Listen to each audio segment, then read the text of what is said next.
The noon sun hung high over downtown Chicago, turning the glass towers into blazing mirrors that reflected a world of wealth, power, and endless motion.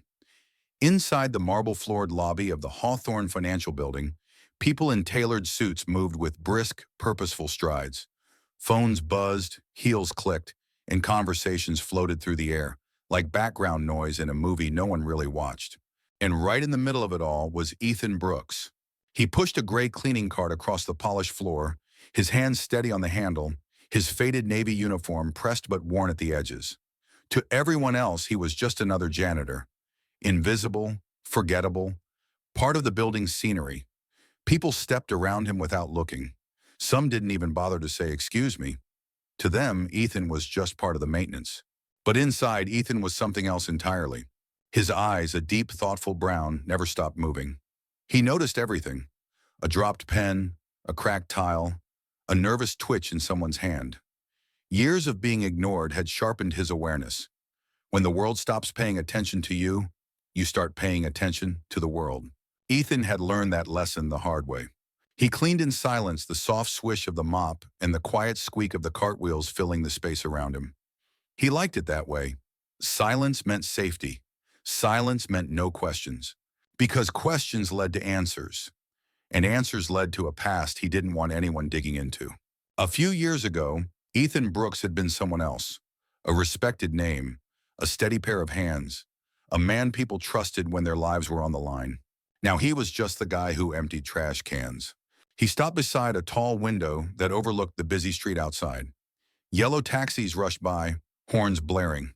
Tourists snapped photos. Street vendors called out. The city was loud, energetic, alive. Ethan felt like he was standing behind glass, watching it all from a distance. "Another day," he murmured under his breath, wiping a faint streak from the window. There was a strange comfort in being overlooked. No expectations, no pressure, no risk of hurting anyone again. He pushed his cart toward the reception desk, nodding politely to the front desk clerk, who barely glanced up. Ethan didn't mind. That was how things were supposed to be now. And then, the revolving glass doors burst open. A small figure came flying through, nearly stumbling onto the marble floor. The sound was sharp, cutting through the quiet lobby like shattered glass. Ethan looked up. A little girl stood there, barefoot, her tiny feet red and trembling against the cold floor. Her brown hair was tangled, her face streaked with dirt and tears. Her chest rose and fell in fast, panicked breaths. For a moment, no one moved. The suited professionals stared. The security guards froze. Phones came out. The girl's eyes scanned the room wildly, until they locked onto Ethan. And then she ran. She slammed into him, wrapping her arms around his waist with surprising strength. Her small hands gripped the fabric of his uniform as if it were the only thing keeping her from falling apart. "They hurt my mom," she sobbed. "She's dying. Please, she's dying." Her voice cracked with raw, terrified urgency. Ethan's heart dropped. He knelt instantly, bringing himself to her level. His instincts, long buried but never gone, surged to life. "Hey, hey," he said softly, steady but urgent. "What's your name?" "Lily," she cried. "They beat her. They ran away. She won't wake up." "Lily," Ethan repeated, grounding her with the sound of her own name. "Where is your mom?" With shaking hands, she pointed back toward the parking garage across the street. "Out there. She's on the ground." Around them, people whispered. A security guard lifted a walkie-talkie, hesitating. "Sir, protocol says—" Ethan didn't wait. Protocol didn't save lives. He scooped Lily up into his arms. She was light, fragile, clinging to him like he was her last hope. "Hold on to me," he told her. "I've got you." Then he ran. The doors swung open as Ethan sprinted toward the parking structure. The heat hit them immediately, thick and heavy. The air smelled like oil and concrete. They found her in the next moment. A woman lay on the rough pavement, her designer suit torn, her face bruised and pale. Blood darkened the fabric near her side. Her chest rose faintly, unevenly. "Mommy!" Lily screamed. Ethan set Lily down gently beside her. His mind snapped into focus. Calm, precise, controlled. Airway, breathing, circulation. His hands moved with instinctive confidence. "Stay with me," he whispered to the woman, even though her eyes were closed. "You're not alone." Lily watched him, fear and hope colliding in her wide eyes. In that moment, the man the world had forgotten stepped forward, and everything was about to change. The heat of the parking garage wrapped around Ethan like a thick, suffocating blanket. The concrete beneath his knees was rough and hot, radiating the afternoon sun straight into his bones. Around him, the echo of distant traffic and honking horns felt strangely disconnected from the fragile moment unfolding right here on the ground. Grace Holloway lay motionless, her breathing shallow, uneven, every rise of her chest looking like it might be her last. Ethan didn't panic. He couldn't. Years ago, panic had been burned out of him in places where screaming never stopped, and mistakes meant body bags. His face was calm now, focused, almost unnervingly composed, a steady, alert, and resolute presence in the middle of chaos. "Lily," he said gently but firmly, "look at me, sweetheart." The little girl's eyes snapped up to his, wide and trembling. "I need you to help me, okay?" he continued in a soothing, reassuring voice. "Take a slow breath with me. In through your nose, out through your mouth." She tried, her breath hitching at first, then slowly matching his rhythm. "Good, just like that." Ethan turned back to Grace. Her skin was pale beneath the grime and bruises, her lips slightly blue. He pressed two fingers to her neck, feeling for a pulse. There. Weak, but there. He quickly opened her airway, tilting her head carefully. Her breathing improved just a fraction. "Stay with me, Grace," he whispered, even though he didn't know her name yet. "You're not done. Not today." Blood seeped from a deep gash near her ribs. Without hesitation, Ethan removed his belt and looped it around his hands, pressing down firmly with a folded piece of his uniform shirt he'd torn off. "Pressure stops bleeding," he murmured, more to himself than anyone else. "Too loose, you lose her. Too tight, you damage tissue." A small crowd had begun to form at the edge of the garage. Phones were out. People whispered. Someone cried. Ethan looked up sharply. "You, call 911, he pointed to a man in a blue suit. "You, get me something clean. Anything," he said to a woman holding a purse. "And everyone else, back up. Give her air." His voice wasn't loud. It was firm, authoritative, and unshakable. People moved. Lily stayed glued to his side, her tiny hand gripping his sleeve. "Is my mommy going to die?" she whispered, her voice fragile. Ethan met her eyes, honest but hopeful. "She's hurt," he said softly, "but she's still here, and that means we still have a chance." He positioned Grace's body carefully to prevent shock, lifting her legs slightly, keeping her warm with a jacket someone handed him. His movements were precise, deliberate, and almost surgical. As he worked, memories crept in, unwanted but unstoppable. Desert heat, flashing red lights, a hospital hallway stained with blood, a voice telling him he was finished. Ethan swallowed. "Not now." Sirens wailed faintly in the distance. "They're coming," someone said. "Good, let him," Ethan replied quietly, never taking his hands off Grace. The minutes stretched, heavy with tension. Every second felt like it weighed a pound. Grace's breathing faltered, then steadied again. "Come on," Ethan whispered. "Stay with me. Your little girl needs you." Lily leaned closer, tears falling onto her mother's cheek. "Mommy, please wake up," she cried. Ethan tightened his grip, his jaw set with stubborn, unyielding determination. Finally, red and blue lights flashed at the entrance of the garage. Paramedics rushed in with a stretcher, eyes scanning the scene. One of them knelt beside Grace, checking her vitals. "Who did the first aid?" he asked. Ethan didn't look up. "I did." The medic paused, impressed. "You stopped the bleeding, kept her breathing. You probably saved her life." Ethan exhaled slowly, exhaustion beginning to creep in as the adrenaline faded. As Grace was lifted onto the stretcher, Lily refused to let go of Ethan's hand. "Don't leave," she pleaded. He knelt down beside her again. "I'm right here," he promised. And for the first time in a long while, Ethan realized something terrifying and beautiful. He had stepped back into the world, and the world had noticed.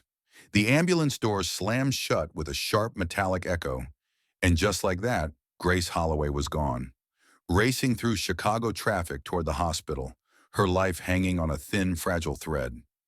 The sirens faded into the distance, but the moment they left, a strange, hollow quiet settled over the parking garage.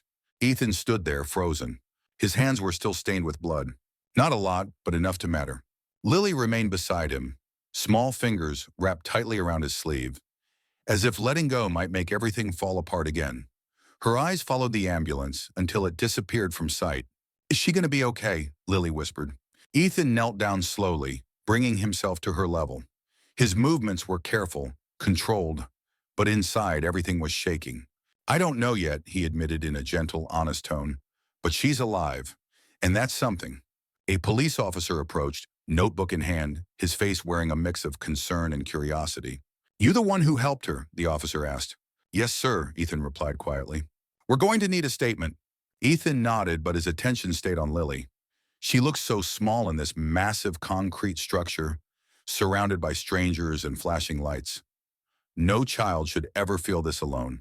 Do you have family we can call? He asked her softly. My grandma, Lily said. She lives across town. They waited together while officers made calls and paramedics cleared the area.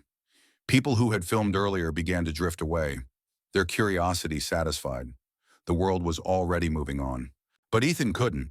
His body finally began to react to what had just happened. His hands trembled. His breathing felt shallow.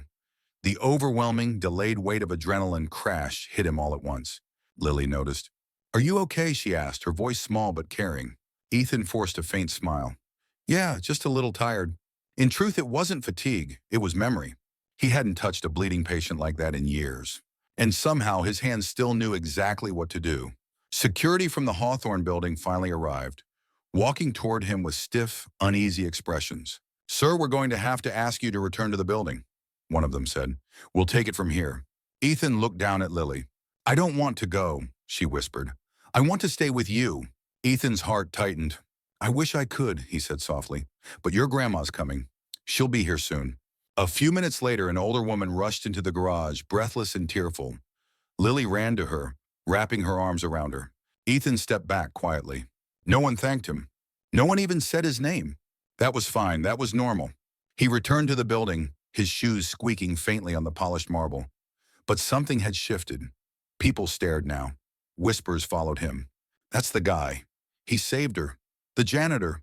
Ethan kept his head down, pushing his cart forward, trying to disappear again. But he couldn't. Because up on the 22nd floor, in a bright white hospital room, Grace Holloway was fighting for her life and asking about the man who refused to be forgotten. And deep down, Ethan felt it. The quiet life he had built for himself was beginning to crack. By the time the sun dipped behind the tall buildings of downtown Chicago, Ethan Brooks felt like a ghost walking through his own life. He pushed his cleaning cart down the quiet hallway of the Hawthorne Financial Building, the once busy offices now dim and empty. The day's events played over and over in his mind like a broken film reel. Lily's terrified eyes, Grace lying on the concrete, the warm blood on his hands. He had saved her, and that terrified him, because saving her meant the world was starting to remember who he really was. His phone buzzed in his pocket. He hadn't heard that sound in years. Unknown number. Ethan stared at it for a long moment, then answered. Huh? Hello? Is this Ethan Brooks? A woman asked. Her voice was calm but intent, professional. Yes, this is St. Mary's Medical Center. Grace Holloway is awake, and she's asking for you. The hallway seemed to tilt. For me? Ethan whispered. Yes, she said you're the man who kept her alive. Ethan closed his eyes. I'm not, he stopped himself. I'm just a janitor. There was a pause on the other end. She doesn't believe that. Neither did he. 30 minutes later, Ethan stood in a hospital corridor that smelled of disinfectant and quiet fear. White walls, soft beeping monitors. The same environment he had run from years ago. A nurse led him to Grace's room. She lay in bed, pale but breathing steadily. Bruises painted her face in dark, painful shades. Yet her eyes were alert, sharp, and filled with unmistakable intelligence. You came, Grace said softly. They told me you asked for me, Ethan replied. I did, she studied him. You saved my life. Ethan looked down. Anyone would have done the same. Grace shook her head slowly. No, they wouldn't have. You didn't hesitate. You didn't guess. You knew exactly what to do. Silence stretched between them. Finally, she asked, why? Ethan's jaw tightened. Because I've done it before? Grace waited. I used to be a trauma surgeon, he said quietly, before I disappeared. Her eyes widened slightly. I worked at a hospital that cut corners, dangerous ones. I spoke up. I thought telling the truth mattered. And? Grace asked. And they destroyed me for it, Ethan said bitterly. They took my license, my career, my reputation. I was labeled difficult, unstable. So you became invisible, Grace whispered. Yes. She reached out slowly, touching his hand. People like you don't disappear, she said. They're just waiting for the right moment to be seen again. Ethan swallowed hard. Outside, Lily peeked through the doorway, her eyes bright with hope. Mom, she whispered. Grace smiled weakly. Hey, baby.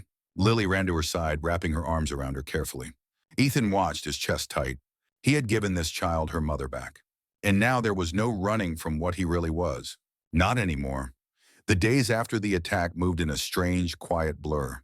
For Grace Holloway, every hour in the hospital felt like a fragile gift. Her body was bruised and sore, but her mind was sharp, determined, and more awake than it had been in years. For the first time since the assault, she wasn't surrounded by lawyers, board members, or executives. She was just a mother in a hospital bed, watching her daughter draw pictures with colored pencils on the small tray table. Lily kept glancing toward the door. Is he coming back? She asked softly. Grace smiled. I hope so. Ethan did come back. He stood awkwardly in the doorway that afternoon, holding a paper cup of coffee that had already gone cold. He didn't belong here.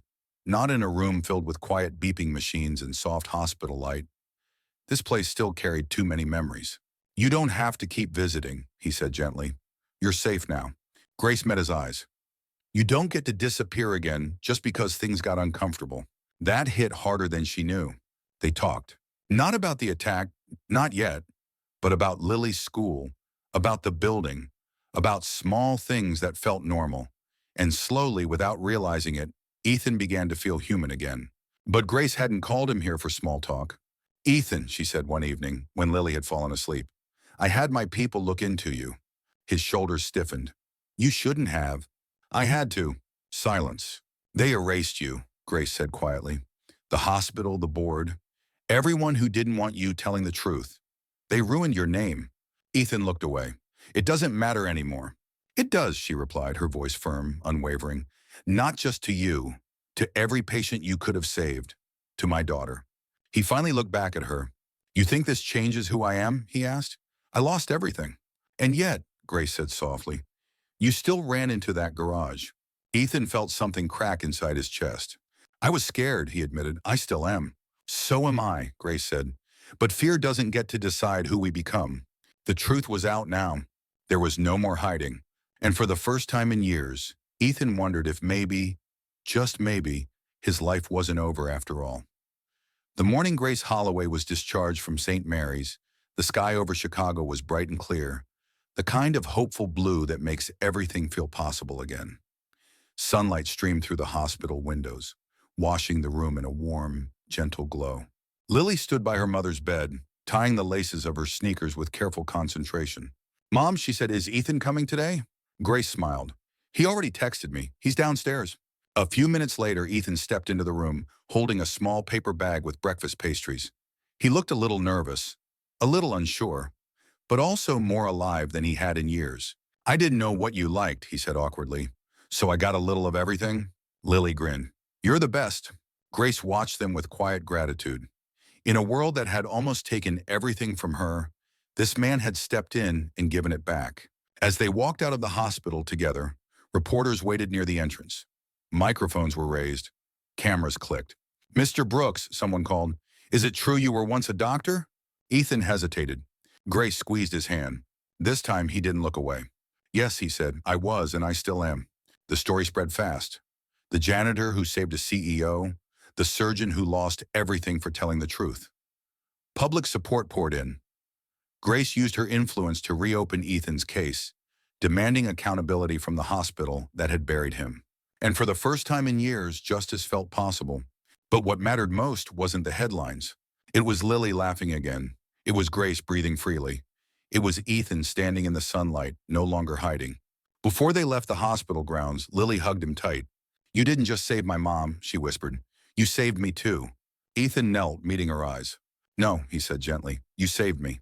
Grace smiled through tears, knowing something beautiful had been born from something terrible. And now I want to ask you, if you were in Ethan's place, would you have stepped forward? Would you risk everything to save a stranger? Because sometimes the greatest heroes are the ones the world tries hardest to forget. If this story moved your heart, don't forget to like, share, and subscribe to our channel for more powerful human stories that remind us what really matters.